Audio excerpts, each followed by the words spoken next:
She left her sick mother alone. Now her daughter left her too. She abandoned her sick mother to chase her dreams. 25 years later, her own daughter packed her bags and said the exact same words. "I can't sacrifice my life for yours, Mom."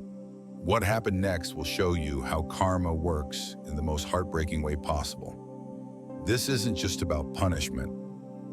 This is about the invisible threads that connect our choices across generations. Sarah Collins was 28, ambitious, focused on building her marketing career in New York City. Her mother, Dorothy, had just been diagnosed with early-stage dementia. Not severe yet, but enough to need daily help, companionship, someone to make sure she took her medications. "Sarah, honey, Dorothy had said softly, "could you maybe stay a little longer? Just until we figure this out?" Sarah felt the familiar tightness in her chest, the weight of obligation, the fear of being trapped. "Mom, I can't put my entire life on hold. I have opportunities in the city, a promotion waiting, a future to build." She hired a part-time caregiver, visited once a month, and told herself she was doing enough. But it wasn't enough. As Dorothy's condition worsened, Sarah's visits became shorter, her calls less frequent, her excuses more elaborate. "Dear Buddha," Dorothy would whisper each night, kneeling by her bed despite her confusion. "Please help Sarah find happiness. Don't let her carry guilt because of me. Guide her toward the love she seeks." Dorothy spent her final years mostly alone, her mind fading like an old photograph, but her prayers for Sarah never stopped. When Dorothy died, Sarah felt relief mixed with crushing guilt. Relief that the responsibility was over. Guilt that she had chosen career over compassion. But life moved forward. Sarah's career flourished. She married David, a successful lawyer, had a beautiful daughter named Emma. For 25 years, Sarah convinced herself she had made the right choice. She gave Emma everything: private schools, music lessons, family vacations, college tuition at Harvard. "I'm building the life my mother never could," Sarah told herself. "Emma will have opportunities I fought to create." But as Emma graduated and started her own career, Sarah began to feel invisible. Phone calls became monthly check-ins. Visits turned into quick coffee meetings.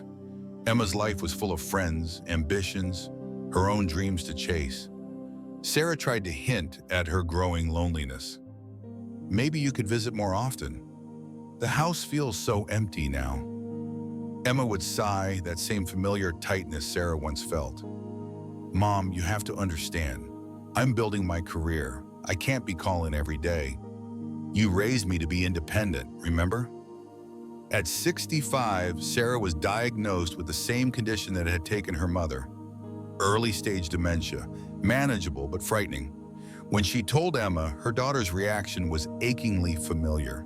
"Mom, I know this is scary, but there are excellent care facilities. Professional help. I can't put my entire life on hold." Sarah felt the world tilt. She was hearing her own words, spoken 25 years ago, coming from her daughter's mouth.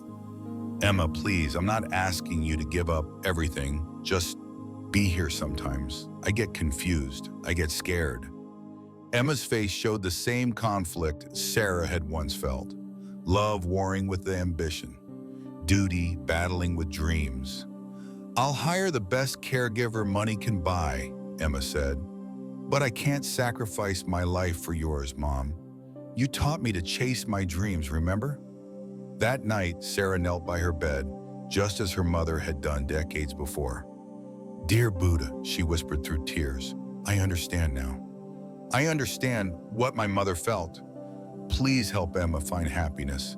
Don't let her carry the guilt I carried. But please help her understand before it's too late." The realization hit Sarah like lightning. She wasn't being punished. She was being taught. "Mom, I know this is scary, but there are excellent care facilities. Professional help. I can't put my entire life on hold." Sarah felt the world tilt. She was hearing her own words, spoken 25 years ago, coming from her daughter's mouth. Emma, please, I'm not asking you to give up everything. Just be here sometimes. I get confused. I get scared. Emma's face showed the same conflict Sarah had once felt. Love warring with the ambition. Duty battling with dreams. I'll hire the best caregiver money can buy, Emma said. But I can't sacrifice my life for yours, Mom. You taught me to chase my dreams, remember? That night, Sarah knelt by her bed, just as her mother had done decades before. Dear Buddha, she whispered through tears, I understand now. I understand what my mother felt. Please help Emma find happiness. Don't let her carry the guilt I carried. But please help her understand before it's too late. The realization hit Sarah like lightning. She wasn't being punished. She was being taught. The love we withhold becomes the love we hunger for. The abandonment we create becomes the abandonment we experience. Sarah's mother had prayed for her happiness even while dying alone. Now Sarah understood that true happiness comes not from achieving our dreams, but from being present for the people who need us. The question isn't whether you believe in karma. The question is whether you can see the patterns your choices create. Are you teaching the people you love that success matters more than presence? Are you showing them that achievement trumps compassion? Are you modeling the very abandonment you fear? Sarah's story reminds us that we are always teaching, always creating blueprints, always planting seeds that will grow into our future. The daughter who feels abandoned will often abandon. The child who feels unimportant will often make others feel unimportant. The person who receives conditional love will often love conditionally. But here's the miracle. Understanding breaks the cycle. Sarah began calling Emma more often, not to guilt her, but to model a different way. I just wanted to hear your voice, she would say. I'm proud of you. You don't owe me anything. I love you exactly as you are. Slowly, very slowly, Emma began to respond differently. Actually, Mom, I've been thinking about visiting this weekend. Would that be okay? Love without expectation creates space for love to grow. Forgiveness without demand creates room for connection. Understanding without judgment opens hearts that guilt could never touch. Sarah learned that breaking karma doesn't mean avoiding consequences. It means transforming consequences into consciousness. Her mother's prayers weren't wasted. They had created the compassion Sarah finally found.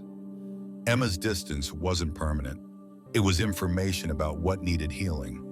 Today, Emma visits Sarah twice a week, not out of guilt, but out of genuine connection. They talk about Dorothy, the grandmother Emma barely remembered, and Sarah shares stories of her mother's unconditional love. I wish I had known her better, Emma says. You can know her through me, Sarah replies. By choosing presence over perfection, by choosing love over achievement, by being here right now. If you're watching this and thinking about someone you've distanced yourself from, someone whose love you've taken for granted, someone you've been too busy to truly see, remember Sarah's story. Remember that the way you love creates the way you will be loved. The presence you offer becomes the presence you receive. The compassion you show teaches others how to be compassionate. Call them. Visit them. Be present with them. Not because you owe them, but because presence is how love stays alive. Not because guilt demands it, but because connection heals everything. Share this story with someone who needs to understand that karma isn't about punishment. It's about awakening. Subscribe for more stories that remind us love is not a luxury we indulge when convenient. It's the foundation that makes everything else meaningful. And remember, dear soul, the Buddha teaches that every moment offers a choice.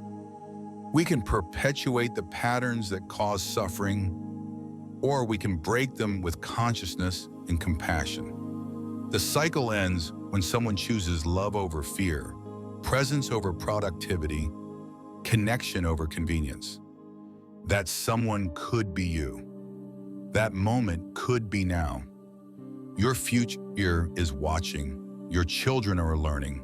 Your love is teaching. What lesson will you choose to create?